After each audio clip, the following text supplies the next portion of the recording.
ప్రతిరూపానికి ఏం చేస్తారంటే మహర్షులు అర్చనాది కైంకర్యాలు పూర్తి చేసి ఒక చందన పేటుకలో పెట్టేసి నదిలో వదిలిపెట్టారు.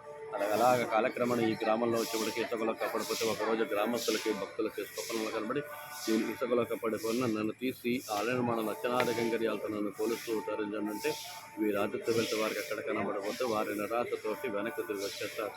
ఒకరోజు ఒక వృద్ధ బ్రాహ్మణ యొక్క కల్లో కనబడి నన్ను దర్శించకపోవడం కారణం ఈ కలియుగ ప్రభావం వల్ల కలికలమత్వం వల్ల స్నాన సంధ్యావందనాలు చేయకుండా వచ్చారు.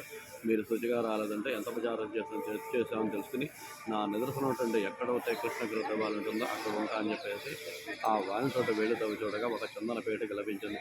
ఒక యోగ్యతమైన స్వల్ప శాస్త్రగారులతో ఆ పెట్టిన వాటికి స్వామివారి విగ్రహం అమ్మవారి విగ్రహం బయటపడింది. మేళతాళాల వాయిద్యాలతోటి స్వామివారిని అమ్మవారిని తీసుకుని వచ్చారు. ఈ ఆలయం ఈ గ్రామం కూడా ఇంకా కిందకు ఉండేది. గోదావరి తీరాన్ని ఉంటే ప్రతి సంవత్సరం నది విస్తీర్ణం అయితే ఆలయం ఈ గ్రామం కూడా కోత ఈ స్వామివారితో పట్టుకొచ్చి భర్తీ ఇచ్చేస్తారు.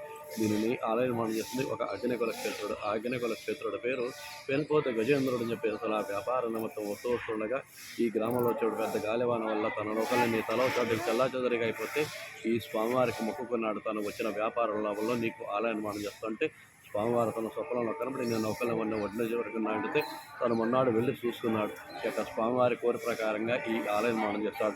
ఇదంతా పెద్దాపురం స్థానం రాజా వత్సవాయిత్యమ్మ చదువు అని చెప్పేసి 1759 సంవత్సరాల యొక్క స్వామివారి దర్శించి ఈ యొక్క స్వామివారి యొక్క వైభవం ఈ స్థల మహత్యం చూసి 275 ఎకరాల పట్ల మహారాజా వచ్చారు. ఆలయ అర్చకులకి మొత్తం అన్ని వర్ణాల వారికి వీరందరూ ఈ స్వామివారి కైంకర్యం చేసుకున్న వారి కార్యక్రమాలు చేసుకునేలాగా సంవత్సరానికి ఒకసారి పరసాన్ని బీజలాగే యొక్క స్వామివారి యొక్క కళ్యాణ మహోత్సవం ప్రతి సంవత్సరం చైత్రశుద్ధ ఏకాదశి రోజున శ్రీరామనవమి 3వ రోజున స్వామివారి యొక్క కళ్యాణ మహోత్సవం అత్యంత వైభవోత్సవంగా జరపబడుతుంది.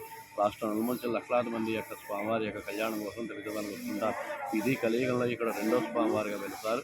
ఈ స్వామి తప్ప ప్రత్యేకత ఏంటంటే క్రమం తప్పకుండా 7 శనివారాలు స్వామిని వరుసగా దర్శించుకుంటే అనుకున్న కోరికలు నెరవేర్త మహిమాన్వేతమైన స్వామివారు ఇక్కడ వచ్చే భక్తజనులకి 50 నుంచి 70-80 వేల మంది దాకా స్వామివారి యొక్క దర్శనం వస్తుంటారు. ఓం నమో వెంకటేశాయ.